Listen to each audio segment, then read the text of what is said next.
Hello and welcome to another Purveyor of Light Photoshop quick tip.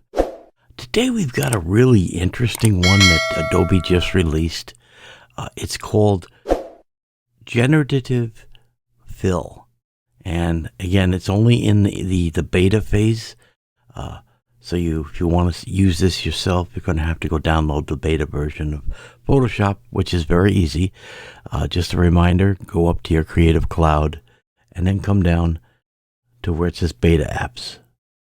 And then click on the Beta Apps and you'll be able to download the Photoshop beta free of charge. And so you can go and play along with us. Okay, I've been playing with it this morning a little bit, and I'm quite impressed with the technology, the way it's going.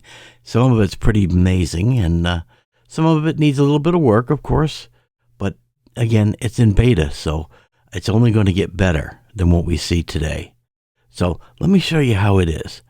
Okay, it's basically make a selection anywhere in your image, and then ask Photoshop for help to generate content for that image, whether it's replacing what's in the image or adding new items to the image. It's pretty interesting. So I'm going to take a lasso tool here, and I'm just going to go around the outline of her, and nothing exaggerating, just doing some rough selections. And there we go. I have my rough selection, nothing hard or anything. But I'm looking at this photo, I'll go, wouldn't it be great if I had some stage lights or, disco lights behind her, like at a concert venue. And I says, well, let's try to do that. So as you notice here in the default beta, when I made the selection, I now have this box that opened up called Generative Fill. I have some tools here to modify the selection, invert the selection, transform the selection, and as well as mask from it there. Okay, all these are always available in the toolbox. But the first thing is I'm going to generate some content. So I'm going to hit this little button, Generative Fill. And now a dialog box opens up here and it asks me, well, what do you want? Tell me what you want. And in plain English, you're going to ask it to do a content fill. So I'm going to say, I want multi-color lights. All right, let's see what that happens. And I'm going to hit generate. And by the way, you have to have an internet connection for this to work, because it's going to have the images generated on Adobe's computers in the cloud. Okay, so it's going to take a minute, and there it came up with some lights. That's pretty interesting, but you'll notice I'll have some variations here on the right, and by default it generates 3, so I don't have to accept these, but that's not bad. Let's see what this one looks like. That's not bad either. And that one there. But I go, okay, that's not bad, but let's see if I ask again. I'm going to say generate it again. Maybe it'll come up with different variations. So I'm going to hit generate. And from me playing with this already, I know that it will regenerate different variations based on a theme. As you can see here, now I have this, which I'm liking. This I'm not liking. And that's interesting too. Okay. And again, I could do this again and again and again, doing variations. But you'll notice that we're getting really good on the generating content. And if I can always change my prompt, if I want to try to improve the results. All right. So, okay, multicolor. Let's try this. I'll add a prompt in here and let's go disco light. Oh boy, can't spell today. Okay, multicolor disco lights. See what that does. So just changing the prompt is now going to give me different effects. And so the more descriptive you are, the better results generally you're going to get. Okay, and we're almost done generating here. And okay, so we do have a whole new set. And that's not bad. I like that. That's more like the look I was looking for. And again, I have all the ones that I've generated here. And I can pick, or I can keep changing my prompt till I find what I want. Okay, so it's kind of cool. So that's one example. So I'm going to take another image here, and now I'm going to take it a little extreme just to show you the capabilities of this. So I've got this, sand dunes here, and I want to turn around and I want to mess with it. So, the sky, I'd really like a cloud in it. So let's go ahead and do that. Using my lasso tool, I'm just going to turn around and draw out a little selection. And then I'm going to say generative fill, and I'm going to type the word cloud.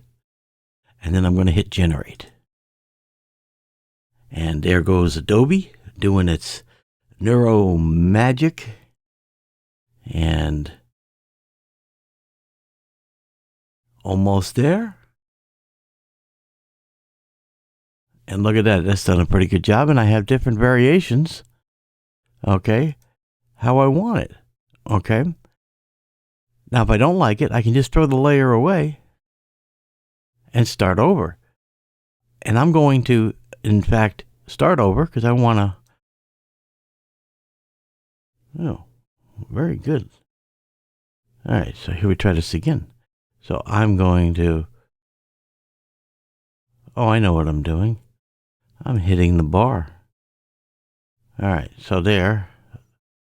So I'm going to come in and have the cloud come off the screen like that, generate, and then cloud, and then I'm going to hit generate because I want it to be like partially off the screen, like it's the cloud is, flowing through the sky. It gives a better look. So let's see how Adobe does.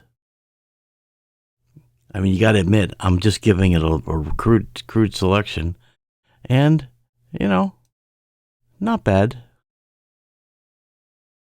Pick one that fits the general tone. Okay, so we'll leave that there for now. And now go, okay, now what do we want to do? Well, right here, wouldn't it be cool if we had a car right there? I think so. Let's try it. And I'm going to give it a descriptive 1960s muscle car.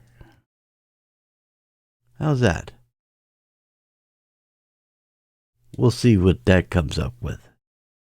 And generate. Now, you may not appreciate this, what's going on at first, but the more you play with it and the more you see the detail that Adobe is actually trying to achieve, you'd be quite impressed. Okay, now here's the car, and I go, I'm not impressed with that too much. I have variations. Okay. And that's kind of cool. And let's just say I did this. But what I want to turn around and just show you here is I'm just going to zoom in here. Look on the car. Okay. It even put down the shadow into the texture into the sand. I mean, that's quite impressive for a generated image. Okay. So, okay, I'm liking that. I could turn around and generate it again if I want. If I want some different variations. And that's the whole part of this thing is it's fun to play with and experiment and see what's going on. Okay, there's some new variations I have.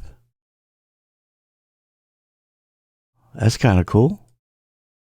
And that's kind of cool. I don't know what I like. I'm going to go with this for now. All right. So now I have my car, I got my cloud. Let's do one more element and be more challenging about it. I'm going to take our thing here and I'm just going to put selection there, generative fill, and I'm going to turn around and say, lady in red flowing dress. Okay, and I'm going to generate. See, the more descriptive you give, the better Adobe has a chance on giving you what you're asking for.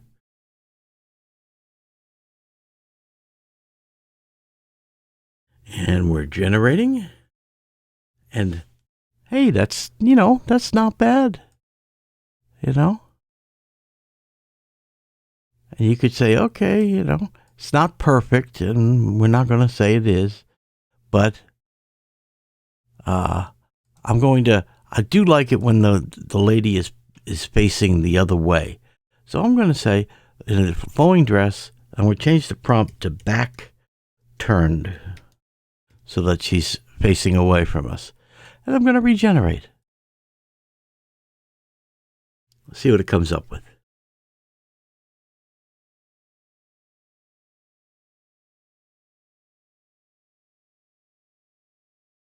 Okay, there we've got a nice variation. There's one there, and there's one there. And I'm rather liking this one here. And again, if you notice, we're putting slight shadows down. We're doing a good job of blending. And I think this is really cool. So there you are. That's your introduction. So I really recommend go download the Photoshop beta. Okay, it's free of charge. And get in here and start messing with these new tools. And like I said, Adobe just released this. So it's hot off the presses. And I think you can have a lot of fun with it. You can expand your pictures borders. You can expand things. It'll act like content-aware fill on steroids. Okay? And here's the basic thing about it. It'll generate objects, it'll generate backgrounds, you can extend your image borders if you want, and it will fill it with content. You can remove objects if you wish, and etc. And the only cat cave is you've got to have the internet connection in order to do the generative fill. So that's the only restriction for it. So there we go. All right. So I hope you enjoyed this. Till next week, you guys take care.